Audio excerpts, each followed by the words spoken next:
Querendo não, hein? Só para esclarecer, a proposta é pelo Lázaro, que ele recebeu, e o Flamengo não achou que valia negociar agora. Vamos ter que começar por isso, né? Eu ia falar do acordo ali entre diretoria e Dorival, mostrando que está respaldado na decisão de colocar o time reserva no jogo anterior, mas essa do Lázaro aí... Não, eu só queria perguntar pro Braz, se eu tivesse a oportunidade, se ele gostaria que o Flamengo disputasse a Champions League e a Premier League. Se o Flamengo já excedeu... Olha o deboche Brasil. Também aqui. Olha, se perguntar, ele responde, hein? Sim, mas eu sei, porque ele é um cara sincero. E ele não tem medo de pergunta, ele responde todas. Nem sempre. Às vezes sim, às vezes ele não responde. O Braz, aparece para responder. O Flamengo, o Campeonato Brasileiro não comporta mais o Flamengo? É uma pergunta. A Premier League comportaria... Pago caro por uma mesa de bar, Sormani e Marco Braz. Outra pergunta. Eu pago essa Libertadores conta. é pouco também pro Flamengo hoje? O ideal seria a Champions League? Porque o cara que fala assim, ó, só negocio em libra, esterlina, euro, dólar... Tirando a parte do deboche, o Flamengo hoje tem uma situação financeira, assim como tem o Palmeiras, se quiser fazer isso também, que não precisa negociar jogador no Brasil. Tem jeito. Sim, mas estou comparando com clubes que podem chegar até aí, vai. Sim. O mais próximo é o Palmeiras. Mas, no fim das contas, como o Flamengo é um clube brasileiro, a jurisdição fiscal brasileira é em real, ele vai receber em real, independentemente se ele quiser ganhar em dólar. Acabou. Vixe. Mas aí a gente está falando de valores, né? Quero ver só. Ele pode cobrar quanto ele quiser. Na hora que descer na conta, vai descer em real. Na conversão, o Brasil é obrigado a descer em real. E ainda vai, se vier de fora, ainda vai deixar o Turu na Receita Federal. Imposto. Rapaz, o Facincani e o Sormani ficaram incomodados com a declaração Não é incomodado com a declaração. É que assim, é uma declaração que, assim, ela não tem pé nem cabeça. Ela está querendo insinuar... que o Flamengo incomoda vocês. Eu não vou compactuar com isso.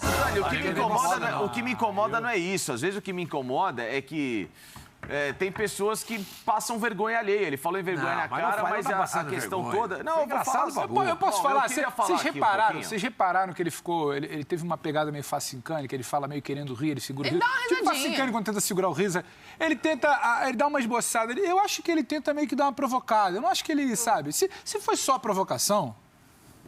faz mal. Talvez ele tenha só dado a cutucada ali, perguntou, confirmou a informação, o Vlad estava ali, mais uma vez o Vlad ali em cima do lance, confirmou e depois ele tirou um sarro. Se foi isso, tudo bem, se não resvalou tanto na arrogância, sabe?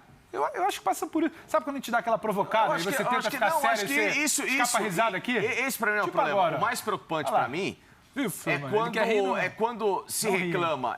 O mais preocupante para mim é quando se reclama de arbitragem e fica, de novo, apontando para o quintal do outro. Não, mas desculpa te interromper, mas você está falando em arrogância na outra questão, não na questão da venda. Não, na questão da venda ele falou que o Flamengo só vende em dólar. Responde ele pra gente já tarde. Mas todo mundo hoje é assim. Todos os clubes aqui no Brasil, quando negociam com o exterior, eles vão negociar na moeda que o cara vai pagar. Isso, só que a conversão vai ser em real. Não adianta nada. E a tarde mas ele pode estipular o preço em euros. Exatamente. E é correto. Exatamente. É isso. Vai entrar real. Mas o preço dele é em euros. Sim, mas está ótimo, mas está certo ele. Eu acho que eu gostaria que ele respondesse. Ô, Braz, entre em contato com a gente aí, velho. Você sempre fala com a gente, não tem problema nenhum. Minha preocupação vai mais... Você acha que o Flamengo hoje excede ao nosso continente? Né? Pode ser que sim. Eu gostaria muito de ver o Flamengo. Eu adoraria ver o Flamengo disputando a Champions League e a Premier League. Adoraria. Enfim. O Facincani quer falar da questão da arbitragem também, né? Que ele começa porque ele fala em vergonha na cara, mas às vezes, quando olha a ficha passada, ele passou exatamente pela mesma situação e teve a mesma atitude que os outros que ele está cobrando vergonha na cara. Então, antes de vergonha na cara, eu acho que eu teria vergonha de mim mesmo quando eu vou a público cobrar isso. Porque, por exemplo, em 13 de outubro de 2019, o vice-presidente de futebol do Flamengo, Marcos Braz, usou a não marcação de um pênalti em favor do seu time durante a vitória sobre o Atlético Paranaense por 2-0 para reclamar da arbitragem.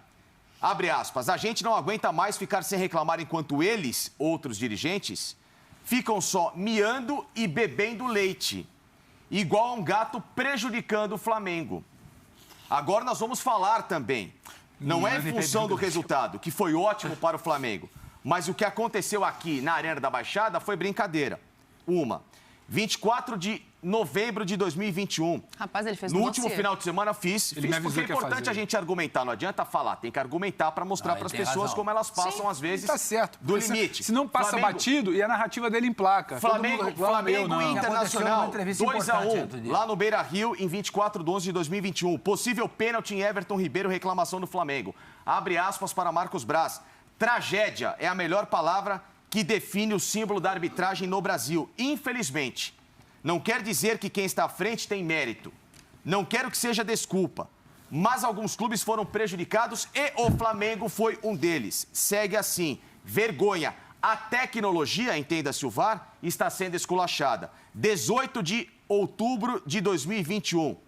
Pênalti não marcado em Vitinho contra o Cuiabá. Marcos Braz vai à CBF reclamar e cobrar melhorias no protocolo de arbitragem. O exemplo utilizado foi a penalidade marcada pelo mesmo árbitro Flávio Rodrigues de Souza na partida entre Fluminense e Atlético Mineiro. Lance parecido com o do Vitinho, ou seja, ele vai pegar o exemplo do outro para também justificar o erro dele. 26 de outubro de 2020. Eu vou terminar e vocês vão me ouvir por gentileza. Empate entre Flamengo e Internacional, 18ª rodada, Campeonato Brasileiro. Flamengo reclama de 2 pênaltis não marcados por Wilton Pereira Sampaio. Do lado rubro-negro, o vice-presidente de futebol, Marcos Braz, usa as redes sociais para ironizar. Perdi a minha carteira aqui no jogo. Se acharem, deixem nos achados e perdidos. Ou seja, ironizando um erro de arbitragem. E ainda, por fim, tem até reclamação do presidente do Flamengo, que é o boss maior, hierarquicamente, do Marcos Braz, desabafando ao paparazzo rubro-negro, hoje uma mídia especializada em notícias do Flamengo, que faz um bom trabalho, diga-se de passagem, dizendo o seguinte em relação à eliminação do Flamengo na Copa do Brasil para o Furacão. Nossa desclassificação contra o Atlético, não jogamos bem. Começamos o jogo perdendo em uma jogada que, para mim, foi falta no Diego. Antes, Felipe Luiz, de cometer o pênalti, ele foi puxado, porque o Felipe faz um pênalti naquele jogo. O VAR deveria ter chamado a atenção. Tem outros jogos. Cuiabá, que a CBF reconhece que houve, inclusive, falha na anulação do gol. Ou seja, o próprio Flamengo, que cobra vergonha na cara dos outros, é através, e muitas vezes, do Marcos Braz, é o mesmo que vai a CBF cobrar, que reclama de arbitragem. Então, olhando para o próprio umbigo sempre é mais bonito, né? Vamos passar até o Macro. Agora só uma coisa, acha um clube que se faz um dossiê desse e não se acha reclamações. Ele só está fazendo tudo aquilo que todo mundo faz. Cena. Qual é a novidade disso? Mais do mesmo. Ele reclamou agora, o Abel falou que o campeonato estava manchado, o do treinador do Corinthians, Vitor Pereira, falou que a arbitragem é ruim. Quem mais falou que a arbitragem é ruim? O presidente do Fortaleza. Caetano, esses dias estava aí. Ele fez mais que o mesmo. Todo mundo faz isso. É demais pensar que a gente pode ter um erro arbitragem hoje no Morumbi? Não é demais pensar. É normal, todo jogo tem. E vai ser o primeiro a vir falar. Eu só acho que quem abaixa demais mostra o... Né? Quem abaixa demais acaba você fica exposto. Sabe por que agora eles começaram a reclamar mais? Sabe por quê? Porque eles estão preparando para o próximo jogo. Porque agora começa... Mas é isso, todo mundo olha para frente. Eu sempre falo, né, eu desafio um dirigente que venha a público, pode ser de Palmeiras, Flamengo, Corinthians, São Paulo, todos, que venha a público e fala assim, hoje fomos beneficiados pela arbitragem. O que ele está fazendo, todo mundo faz. Lógico. Todo mundo faz. Criticamos, inclusive. Eu quero só que venha um dirigente só, ou um treinador, ou um presidente, que venha a público e fala assim, hoje, de fato, fomos beneficiados pela arbitragem. Não marcaram um pênalti contra nós, o nosso gol estava impedido, mas eles deram. Eu quero que venha um. Porque o que o Braz está fazendo... Todo mundo faz, não é novidade. Lógico. Não é novidade, pronto. Inclusive, para também tirar a pecha de que, o cara só fala de um lado, não fala do outro, tá? Porque tem uns que, obviamente, vão estar vomitando aí em redes sociais algumas questões. Esquece esses uns. Há 3 semanas, quando houve aquela reunião patética da CBF, da Comissão de Arbitragem, para justificar a linha que não foi traçada, qual que foi a pessoa que mais foi criticada e com razão por declarações que, na minha visão, foram arrogantes e declarações até de cunho irresponsável em muitos momentos? A presidente do Palmeiras, Leila Pereira, falou que era proibido daqui para frente um árbitro errar, que não sei o quê. E a gente criticou, inclusive eu fui o primeiro a puxar esse coro. Então é para ficar bem claro. Mas é que esse é o ponto, né? Assim, o que a gente está vendo do Braz ali é mais do mesmo. Não é que ele é um dirigente que é fora da curva. Não. No Brasil, se faz futebol dessa maneira. Cada um puxando para o seu lado.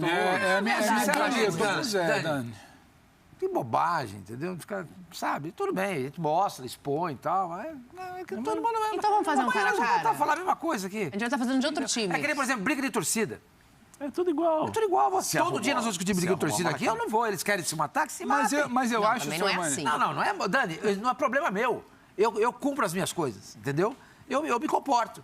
Eu não quero. Mas eu acho... Se os caras marcam briga pelo Facebook, pela internet, o problema é deles. Eu não vou entrar no meio para resolver isso. Mas eu acho que nessa situação do Braz, que eu volto a falar, eu tenho 300 pés atrás com cada entrevista de alguém que é candidato, porque é mais uma oportunidade da pessoa estar se expondo, independente de estar falando de Lázaro, de arbitragem, de Flamengo, a gente sempre tem que olhar um pouco, sabe, se afastar um pouco para olhar. Até porque o Marcos Braz, ele nunca negou que ele é uma bandeira do Flamengo dentro dos órgãos que ele ocupa e as relações que ele tem. Então, acho que a gente sempre tem que ter um pouco de calma com tudo que ele fala e a cada vez que ele se propõe a aparecer, porque quando a maré não era boa, não aparecia ninguém. Lembra muito o Edu Gaspar na Copa 18. Antes da Copa, dava entrevista toda direito. Quando deu problema com as famílias, quando deu problema com o Neymar, com não sei o quê, com o Capô, sumiu. Eu não sabia nem se ele estava lá. Não teria ninguém mas aí, rapidinho. Então, e aí, o andar de baixo e o andar de cima estava cheio de gente. O Pedro fecha pra gente fazer o cara a cara, senão não dá tempo, tá? Agora, eu acho que é importante combater, só para falar, eu acho que é importante combater, porque uma entrevista dessa, hoje ela é recortada, tá vendo, é isso mesmo, o Palmeiras e o Atlético estão querendo tumultuar, e o Flamengo está aqui, o Flamengo não quer mais essa pressão. Não, o Flamengo também faz a pressão. O Flamengo faz a pressão, o Palmeiras faz a pressão, o Corinthians faz a pressão, o Fluminense faz a pressão, todo mundo faz a pressão. Que é o que o Zé estava falando, é a teoria que eu sempre repito aqui. Ninguém quer melhorar a arbitragem, todo mundo quer se beneficiar do caos no próximo jogo. Então, se eu pressiono aqui, esse caos pode me beneficiar ali na frente. Então, ninguém está pronto para... Não, eu quero que parem de acusar, porque a gente tem que sentar e trabalhar pela arbitragem profissional. Não. Todo mundo quer, em semana de jogo decisivo, em reta final de temporada. Todo, né? Todo mundo quer ver se a pressão lhe cai.